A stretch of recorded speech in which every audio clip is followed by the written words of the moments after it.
The Vigilante Effect.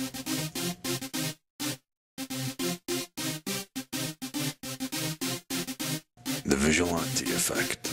Hi, I go by the screen name of Vigilante, and today on the Vigilante Effect I will go over some facts about the PS3 in terms of, or in regards to, the yellow light of death, or what's known as the yellow light of death. My personal PS3 received this misfortune about a month ago or so, but thankfully I got it fixed. So I'm going to go over how I got it fixed, and what are some smart ways to go about getting it fixed, and how to avoid getting the yellow light of death. Some causes of the yellow light of death can be due to heating problems, which basically separates some important elements of the PS3 from the motherboard.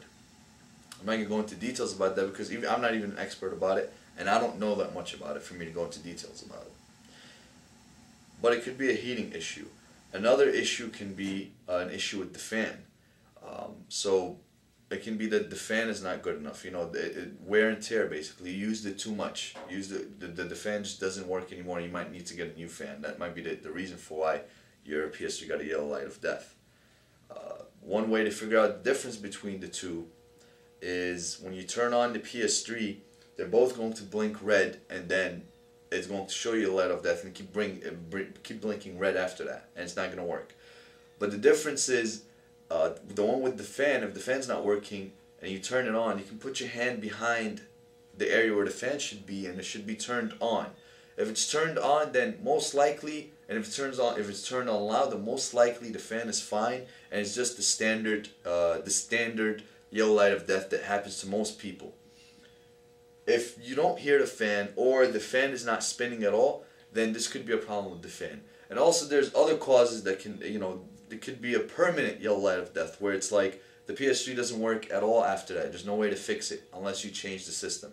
And that is why Sony asks you to send it to them, and that is why sometimes they might send you a completely different PS3. Now, with fixing the issue, you don't have to restart the hard drive. Your save data does not have to be completely deleted like Sony alleges for it to be. So what I first did is I called Sony and I asked them how much it would take, and I think the price was about 170 or 100. It was about 170, about around that range. So I said, you know what? No way. I'm not going to pay 170 because I'm usually a budgeting guy. I like to make things as cheap as possible on me. So I went on Craigslist, and first, actually before Craigslist, I went on YouTube and I searched up how to fix the PS3's yellow light of death, and there are so many different fixes. People said they fixed it, they followed the instructions, and it worked and whatever. Some of them said it worked for a couple of months and then turned off after that.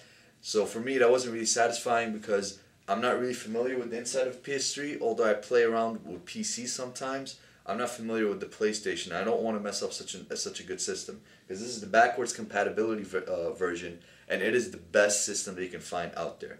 The Slim is nothing compared to this. So I went to Craigslist and I found someone online. I found someone online who at first I didn't really trust, because you never know what they can do on Craigslist. If you bring it to them, they can take out all the parts and whatnot, and steal it. So I made sure, first of all, if that person is good, I asked him some questions. I asked how he can insure me, that I will keep, I'll keep all my parts, and this isn't a scam, etc. And after going back and forth, I finalized with myself, okay, I'm gonna take it to him. He only charged me $60, and the fix took only literally maybe like a couple of hours for him to fix. I just picked it up like weeks later. And some advice I took from him, which I found out, is that the fixes online on YouTube, yes, they can work for a certain period of time, but not all the fixes work, and it's not necessarily a very smart thing to do, because one of the fixes is you take a heat gun and you circulate it around the motherboard, and and then you reflow it, and then you get compound and you put it on it. That works, that's the general procedure, but for every PlayStation system, for every model, there's a different process. There's a different, the process might be actually the same, but there's a different setting that you have to put it in. For instance, the heat might be too hot for one setting that it can melt all the other chips, or it can melt the motherboard itself, or it can melt the part that you're trying to fix to a point that it destroys the PS3 completely. And many people have done this, and people have messed it up that way. So you have to know the model, you have to know exactly what you need to do for that specific model, and then if you still feel like you can do it, you know, by all means go ahead and do it.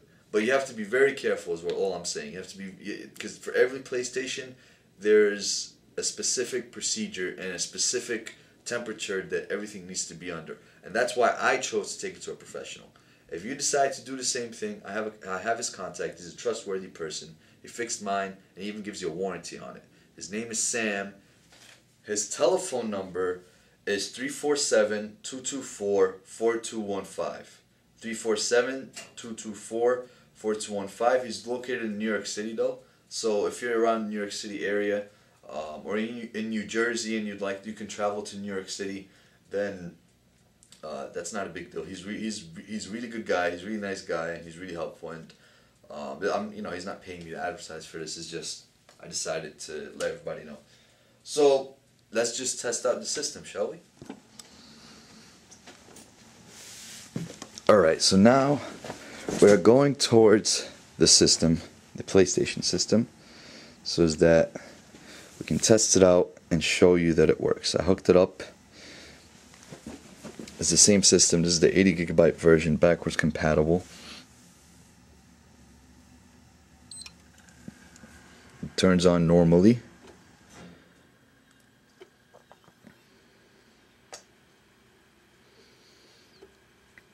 Everything seems to be fine.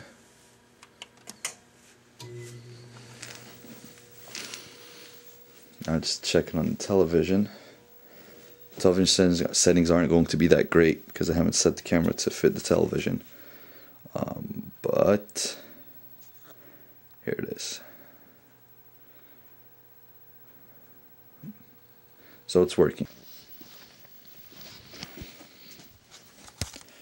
Thank you for watching the Vigilante Effect, and this has been the Vigilante. Please rate, I know this is a cliche, everybody says it, right? But if you can, please rate, subscribe, and what was the other one? Comment. Yes, people say this because it boosts their videos. So I want to boost my video too. So please rate it. Thank you. Have a good day.